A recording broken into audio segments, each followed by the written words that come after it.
The most spoken word in the English language was basically invented for a machine. Before 1807, almost nobody said it. Today, billions of people say it every single day.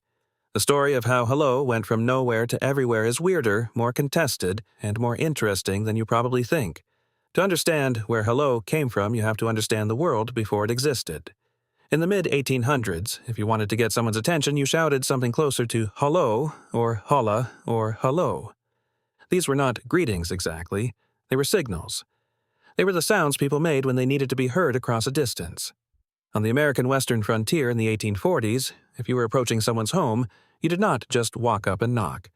You announced yourself from a distance. The phrase, hello the house, was a standard way of doing that. It was a shout, a warning, a request for acknowledgement. It meant something like, I am out here, and I mean no harm. These shout words had deep roots. The cluster of sounds around holla and hello traces back at least to the late 1300s in Middle English, where you find the verb halloen, meaning to shout during a hunt. French connections run through this lineage too, in words used to urge on hunting dogs and call across fields. These were outdoor words, physical words, words that carried across space because they had to. Origin story, 3 men. Here's where the story gets specific. The word hello, as a spelling, as a greeting between two people, shows up in print around 1848. Those earliest references point directly to the American frontier, which makes sense. Frontier life required constant long-distance communication. You were shouting across canyons, across fields, across the chaos of unfamiliar territory. The shout word evolved naturally in that environment, but hello was still uncommon. It was a regional variation, a slight twist on older forms. Most people in polished company were not saying it. It had not spread. It had no particular power or prestige attached to it. Then came the telephone. Alexander Graham Bell received his patent for the telephone in 1876, and almost immediately there was a problem nobody had anticipated. How do you start a conversation with someone you cannot see? With a letter, you write, Dear Sir. In person, you make eye contact, you nod, you extend a hand. But on this new electrical device, there was nothing, just silence, and then, hopefully, a voice. Bell had an answer. He wanted people to say ahoy. It was a nautical term, already used to hail ships, already understood as a long-distance attention signal. Bell liked it. He used it himself. He pushed for it. But Bell was an inventor, not a marketer, and he was about to lose this particular argument to someone far more aggressive. Thomas Edison had his own ideas. Edison was testing early telephone and communication devices throughout the 1870s, and in 1877 he wrote a letter recommending that people use hello to begin a telephone call. That letter is one of the earliest documented uses of hello as a telephone greeting. Edison was practical. He wanted something short, punchy, and impossible to mishear. Hello fit all 3 requirements. Critically, Edison was also running telephone exchanges. He had operational control over how people actually used these machines in real life. The first telephone exchange opened in New Haven, Connecticut in January 1878. Emma Nutt became the first professional telephone operator in Boston in 1878 as well. The operators needed a standard way to answer. They needed one word that would signal, the line is open, speak now. And the word that spread through those early exchanges, the word that operators used, was hello. This is how language often changes. Not through grand declarations or scholarly consensus, but through systems. Through the people who actually run the infrastructure. Telephone operators said hello hundreds of times a day. People calling in heard hello and repeated it back. The word moved from the exchanges into homes, into offices, into daily life.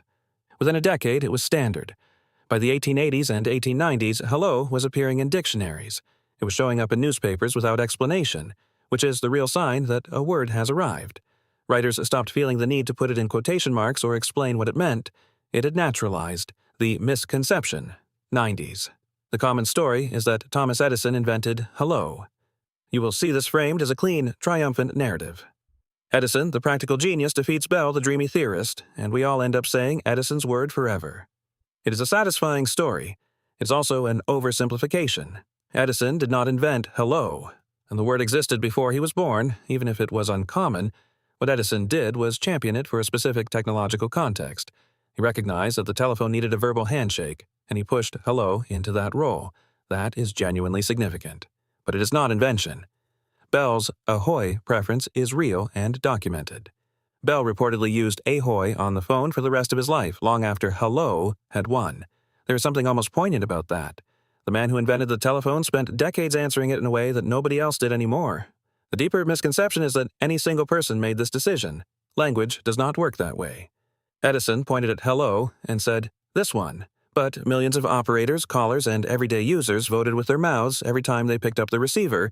They chose hello collectively and continuously, and eventually there was no choosing left to do. Modern echoes, 90s. The telephone context is so embedded in hello that we rarely notice it anymore, but it surfaces constantly. When you answer your phone today, you say hello almost automatically without thinking. That reflex is less than 150 years old. Your great-great-grandparents did not have it. You can also hear the older attention signaling meaning still alive in the word. When someone says hello with a rising tone, they are not greeting anyone. They are doing exactly what those frontier settlers did with hello, the house. They are announcing presence and requesting acknowledgement. The word still carries that ancestral meaning right underneath its modern surface. In customer service, in professional phone etiquette, in the scripts that call centers train their employees to follow, hello remains non-negotiable. You can swap out almost every other part of the opening line, but the greeting stays. That is not arbitrary. It is structural. The word signals that the channel is open, that a human is present, that communication can begin. It is still doing the job Edison assigned it. Deeper connections.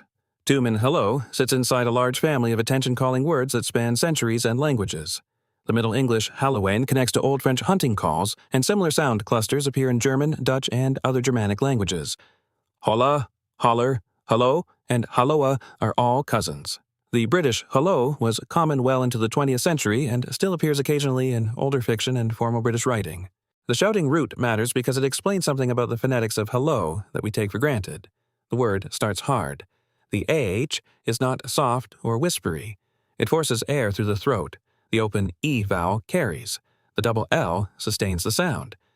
If you had to design a word to cut through noise and signal presence across a distance, you would probably end up with something that sounds a lot like hello. The phonetic shape of the word is a fossil record of its original purpose. There's also a cultural weight here worth sitting with. Hello is almost certainly the most spoken word in English today, and possibly in the world, given how widely English is used in international communication and how many calls are made daily in other languages using this exact